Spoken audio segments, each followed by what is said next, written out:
this scenario, the patient is a young boy with ADHD.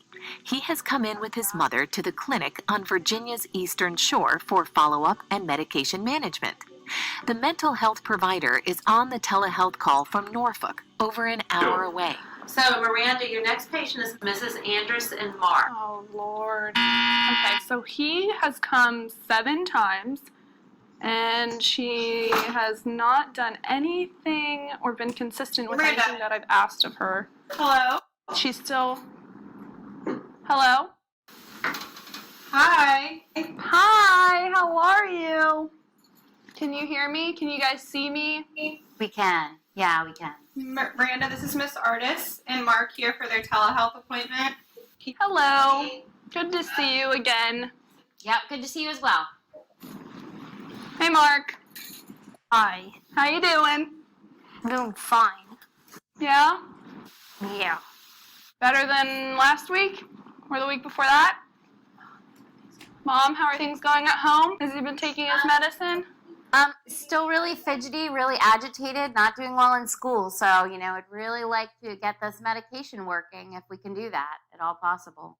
Yeah. Are you giving it to him consistently? Yeah, of course I am. Yeah. Yeah. Mark, do you have any advice about what we should do? Man, I don't think this is ever gonna work. I mean, it's not like this lady even likes me. And the fact that she's got flowers growing out of her hair? Please. I've been here 7 times. She hates me. I hate this place. I don't know why I go here. Oh my God, Mark, where did he go? Okay, you have to go find him. He just ran I'm gonna out call of the room. 911, I don't even know where he went. I don't know we're what gonna to find do. him, okay? Norfolk? No, I need Chincoteague. So, Miranda, your next patient is Mrs. Anderson Mark. I believe this is their 7th visit with you. Yes, it is. Okay. Yep. Hi. Hey Miranda, I have Miss Andress and Mark here for their telehealth appointment. I've already gotten their telehealth consent and everything. Can you hear us? Yes, I can see and hear you. Can you see and hear me? Yep, we can. Okay, and you guys have given consent? Yes. Okay. So, I have a number here, an emergency contact for Chincoteague. Is that correct? Yeah, I filled it out on the paperwork. Yes, the number you have should be good. Okay. And Mark, I can't see you. Can you move in a little bit? There you go. Hey, how you doing? I'm fine. Where are you? I'm in Norfolk, and you guys are in Chincoteague, and we're using this to communicate. Is that okay?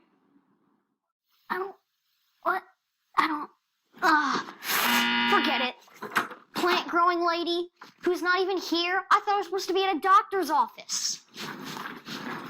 He just stormed Where did he out. go? He just Where did he left. go? I don't know where he went. Okay. Got his backpack Okay, on. you go find him. I'm gonna call the emergency contact number. Okay, just go find him. All right. Okay, 911 Chincoteague. So, Miranda, your next patient is Mrs. Anders and Mark. Okay. I believe this is your 7th visit with them? Yes. Hey Miranda, Hey, Gracie. I have Miss Andress and Mark here for their telehealth appointment. Okay. And I've explained to Mark how this telehealth appointment will work and what telehealth is. And I've gotten them from their consent and all of that. Can you see and hear me? Yep, I can see and hear you. Can you see and hear me? Yes, ma'am. So here they are. Hi there. Hi, guys. How are you? How about you? I'm doing well. Hey, Mark. Hi. Can you really see me through the tiny little camera on top of this? Yep, I sure can. Wow. So we can talk. Oh, go ahead. Before we start, I have an emergency number for 911 in Chincoteague. Is that the number that you Okay. wanted me to call in case anything happens? That would be great. Yeah, thank you. Alrighty. So we can talk about medicines and behaviors and stuff this way, and it still counts? Yep, and you don't have to make the trip all the way to Norfolk. Huh. It's like FaceTiming 2.0. I can go to the doctor without going to the doctor.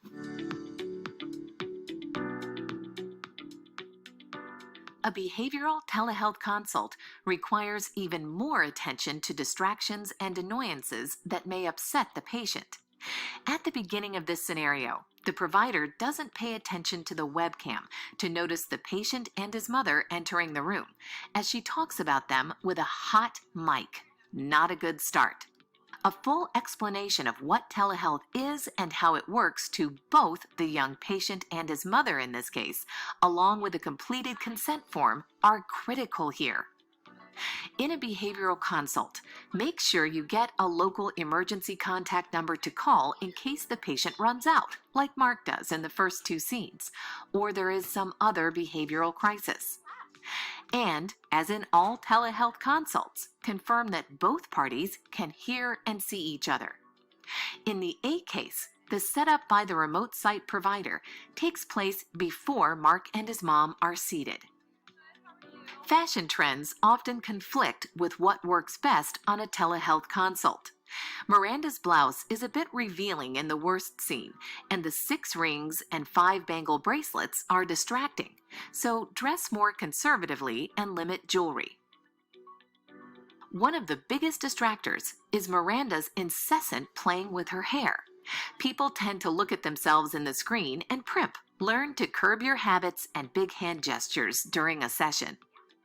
And to Mark, her ADHD patient, he can't get past the flowers growing out of her head, so make sure there's nothing distracting in the background. Oh, Lord. First rule of thumb in your verbal communications: do not talk about the patient with a hot mic. Microphones should be muted until the encounter starts. And pay attention to the start of the session. In the first scene, Miranda's words and tone of voice are insincere and challenging. Just like you'd use empathetic and compassionate words for an in-person visit, follow the same rules. In the first 2 scenes, the provider offers no advice to the mother or comforting words to the patient.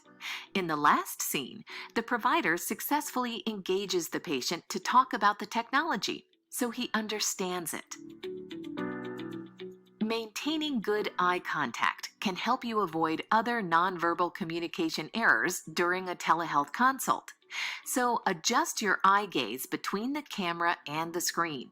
The computer should be deliberately placed at a level that assists with this type of gaze. Empathy isn't very evident in the first scene. Miranda doesn't connect with Mark or his mother. In the successful scene, Miranda smiles and leans in and puts them both at ease. Whenever there is a risk that a patient may become upset, run out, or even display self-harm, make sure you know the emergency procedures and have the contact information for the local first responders, not where you might be located. In the really bad scene, both the mother and the provider panic when Mark runs out. Remain calm to avoid further escalating the situation. By the end, Mark is pretty fascinated with the whole telehealth thing. No, I can go to the doctor without going to the doctor.